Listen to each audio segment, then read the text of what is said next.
شيخ الإسلام ابن تيمية حنفي موافقين من سماء أن ير قدره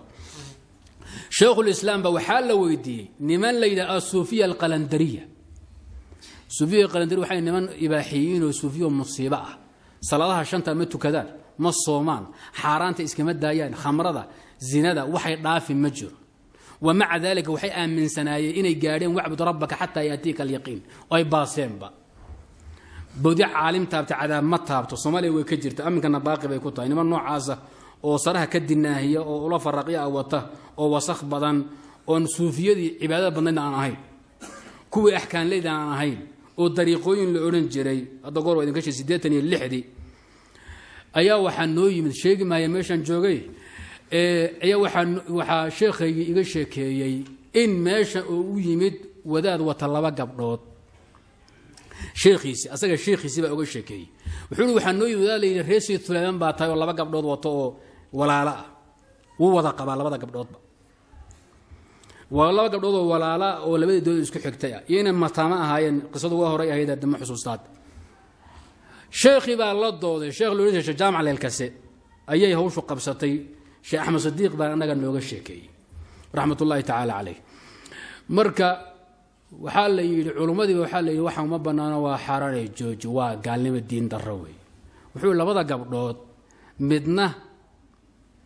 naftayda qabta buuri midna ruuxayda qabta niman masaakiin oo jahalaatihiin oo xogo minhaaj afarta rubc laqbaystay oo nihaayah iyo tuxfaha ku wareegaystay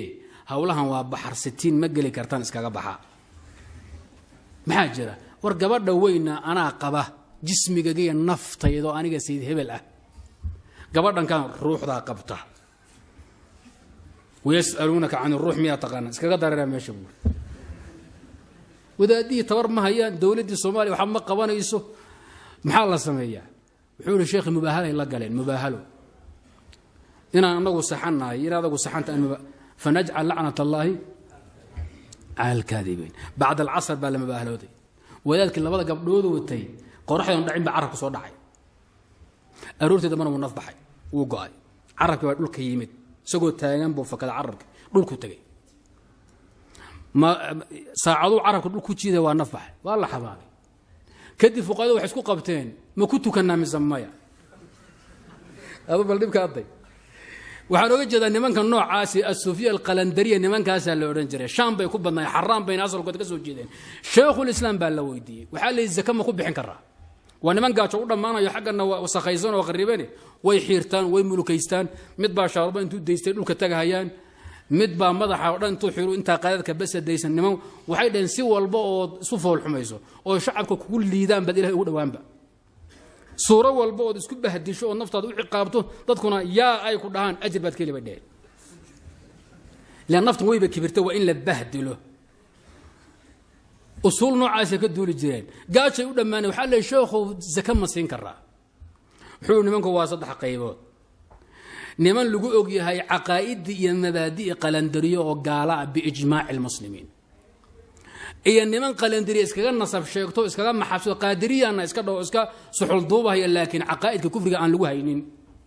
nimanka waa muslimiin boore aqaaid kufri lagu ma hayo aqiida wanaagsan baa lagu hayo laakiin waxa lagu hayo kaliya intisaab ash'ari baan ahay qoli iska dhig moogto yaanu sufiya qaadiriyana wuxuu qaadiri ku og yahay ma jiro طيب وحو سلفكوك يا مجرو ومسلم في عان او شنت ساعات كذا الهي غير كان بريين او موحد اوي لكن وحو نصب شيغان هيا الى طائفه بدعيه وحو نمنكاسي وان وحبا لو شيغ ولا تربيين لا تكفيرن ماي وحوري واما من كان مشكوكا فيه وفرصات لقوما اوغا اسلامي وناك لقوما اوغا عقائد القلندريه لكن ولا شكسن يعني وأما من كان مشكوكا فيه فالأظهر أنه لا يجوز دفعها إليه الزكري لأنه قد شاع عن هذه الطائفة العقائد المكفرة من الاستخفاف بالفرائض والمحرمات فالأصل إلحاق الفرد بالأعم الأغلب ما لم يظهر خلافه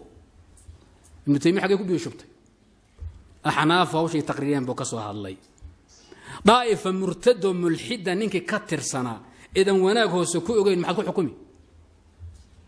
ايش واحد يحكم ميزان ومرتد لان الاصل وامحي والحاق الفرد بالاعم الاغلب ما لم يظهر خلافه هذان ha u nasab sheegtaba nimanka aan ku ognahay wanaag iyo diin takfiirin mayno laakiin طائفة kufriyaad lagu caanbaxda hadduu u nasab sheeg kana tirsanaa kana mid yahay waxaan raacinaynaa tolkiiba ku xukumiya warka waad fahanteen bay la tahay waxaa lagu laaban karaa hadalka qiimaha badan fatwa في دفع الزكاة إلى القلندرية صفحة 16